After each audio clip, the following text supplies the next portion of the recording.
Sir నమస్తే, మీ పేరండి? Sir నా పేరు నాగి బాలరాజు. ఎక్కడి నుంచి వచ్చారండి? అది ఒంగోలు జిల్లా గిద్దలూరు తాలూకా. నాకు తెలిసిన సిద్ధాంతం ప్రకారం 45 సంవత్సరాలు నేను తెలుగుదేశంలో చేశాను. నేను అన్ని కష్టసుఖాలు అన్నీ చూశాను. కానీ తెలుగుదేశం పార్టీ అనేది ప్రజలకు ఒక మంచి బలమైన పార్టీ అనేది ప్రజలందరికీ తెలుసు. జగన్మోహన్ రెడ్డి ఎన్ని చెప్పినా, ఎన్ని మాటలు చెప్పినా, ఎన్ని మాయమాటలు చెప్పినా, అభిలాష్ రెడ్డిని వాళ్ళందరినీ పొగిడి ఇది చేసినా కూడా కానీ జగన్మోహన్ రెడ్డి చేసే ప్రతి పని మంచిది కాదు. అతను చేసే అన్ని తప్పు. అంటే ఇక్కడ తెలుగుదేశం కూటమి ప్రభుత్వం వచ్చి 2 సంవత్సరాలు అవుతున్నప్పుడు సూపర్ 6 అంటూ హామీలు ఇచ్చారు, కానీ మొత్తం సూపర్ 0 చేశారు కూటమి ప్రభుత్వం నాయకులు అని చెప్పంటున్నారు సార్. మరి హామీలు మొత్తం సూపర్ 0 చేశారంట, నిజమేనా? సూపర్ 6 అని చెప్పినటువంటి చంద్రబాబు నాయుడు గారు ప్రతి ఒక్కటి ఆయన చెప్పినటువంటి ప్రతి ఒక్కటి ఆయన ఎవరికి ఇస్తామన్న ఏ ప్రజలకు ఇస్తామన్నారో అవన్నీ ఇస్తూ వాళ్ళు అన్నీ అమలు చేస్తూ ఉండరు. కానీ జగన్మోహన్ రెడ్డి గారు అమలు చేయకుండా వాళ్ళు ఆపుకోలే. వాళ్ళ ఇంట్లో పెట్టుకోలే. నియాలు తీసుకుపోయి లండన్లో, కోయిట్లో, దుబాయ్లో డబ్బులు దాచిపెట్టలే. వీళ్ళు ప్రజలకు పెంచుతున్నారు, ప్రజలకు చేస్తున్నారు. మేము 44 ఏళ్ళు పార్టీలో ఉన్నా కూడా మాకు ఎటువంటి మంచి కానీ చెడు కానీ జరగకున్నా కూడా మేము తెలుగుదేశం పార్టీలో ఉన్నాం. నీ దగ్గర అటాటి కార్యకర్త ఎవరైనా ఉండరు అని చెప్పి ఒక్క ఎమ్మెల్యే నీ దగ్గర ఏ ఎమ్మెల్యే లేడు. అందరు నీ దగ్గర నుంచి బయటికి పోతుండ్రు భయపడింది దెబ్బకు. నీ జగన్మోహన్ రెడ్డి అటువంటి మాటలు కాదు. చంద్రబాబు నాయుడు, లోకేష్ ఎంతమంది పేద ప్రజలకు బయట కంట్రీలో ఉన్న వాళ్ళందరినీ బయటికి తీసుకొచ్చాడు లోకేష్ గారు. ఒకసారి ఆలోచన చేయండి. లోకేష్ ప్రతి ప్రోగ్రాం నేను చూస్తా. లోకేష్ ఎక్కడ కూడా తప్పు చేయడు, చంద్రబాబు నాయుడు కూడా తప్పు చేయడు. ప్రజలు వాళ్ళు లేకుండా ఉంటే నువ్వు ప్రజలందరినీ కూడా నానా ఇబ్బంది పెడుతూ నానా రకాలుగా హింసిస్తూ, కానీ అది మంచిది కాదు. జగన్మోహన్ రెడ్డి గారు, మీరు కూడా మీ తండ్రి లాంటి వాడు చంద్రబాబు నాయుడు. నీ తండ్రి అంత వయసు కలిగిన వాడు. మరి నువ్వు ఎప్పుడు మాట్లాడినా చంద్రబాబు అంటావు. నీ వయసు ఎంత, చంద్రబాబు గారి వయసు ఎంత? అది కూడా కరెక్ట్ కాదు. లోకేష్ జగన్మోహన్ రెడ్డి గారు తండ్రి వయసు కలిగిన ఆయన పెట్టుకొని నువ్వు చంద్రబాబు అంటావు. నీ పదాలు ఏ విధంగా వక్కిరించి మాట్లాడతావు. మరి భువనమ్మ గారు తల్లి లాంటిది, ఆమెను కూడా నువ్వు అదే విధంగా మాట్లాడతావు. ఎన్ని కరెక్ట్ కాదు లోకేష్ గారు. ఇక్కడ మన రాష్ట్రానికి రావాల్సిన ప్యాకేజ్ గురించి మాట్లాడటా కానీ చంద్రబాబు నాయుడు గారు వెళ్ళి మోడీ ఎక్కడ కనిపిస్తే అక్కడ వంగి నమస్కారాలు చేస్తున్నాడని చెప్పంటున్నారు సార్. మరేంటి? చంద్రబాబు నాయుడు వంగి మోడీ గారికి దండం పెట్టి వంగి కాళ్ళు పట్టుకునేవాడు కాదు జగన్మోహన్ రెడ్డి.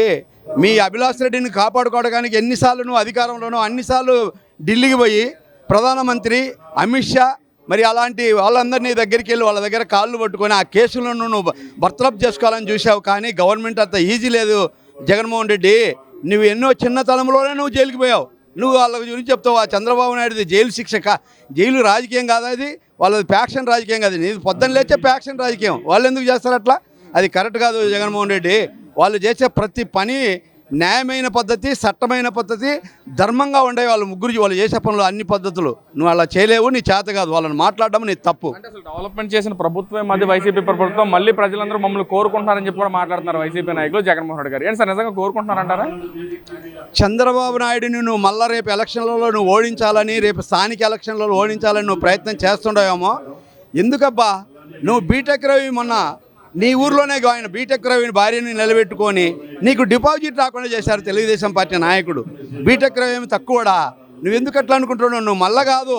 15 సంవత్సరాలు పవన్ కళ్యాణ్ గారు, చంద్రబాబు నాయుడు గారు, మోడీ గారు వీళ్ళు ముగ్గురు కలిసి ఉంటే నువ్వు వీళ్ళని ఏమీ చేయలేవు. మీరందరూ కూడా ఒక్కొక్కరు జైలుకు పోవాలి. అంతకు తప్ప మీకు ఏ గతి లేదు. మీరు దయచేసి మీరు తగ్గించుకొని ఒక పద్ధతిగా మాట్లాడండి. రాజకీయం అనేది ప్రతిపక్షం ఉండాలి, అధికార పక్షం ఉండాలి. రెండింటిని కూడా ఒక లెవెల్గా మాట్లాడే విధానం కావాలి. కానీ వ్యతిరేకంగా మాట్లాడడం మంచిది కాదు. జగన్మోహన్ రెడ్డి గారు మీరు చాలా ఇదిగా మాట్లాడతారు చంద్రబాబు గురించి, లోకేష్ గురించి. లోకేష్ నువ్వు ఎంత ఎగతాళి చేసావో తెలుసా? ఒకసారి నిన్ను ఎప్పుడన్నా లోకేష్ నేను ఎగతాళి చేశాడా? ఎగతాళిగా మాట్లాడా? నువ్వు పప్పని పెట్టావు. ఆ ఎప్పని నిప్పు. ప్రపంచంలోనే అంతటి గొప్పవాడు లోకేష్ గారు. చంద్రబాబు కన్నా గొప్పవాడు లోకేష్.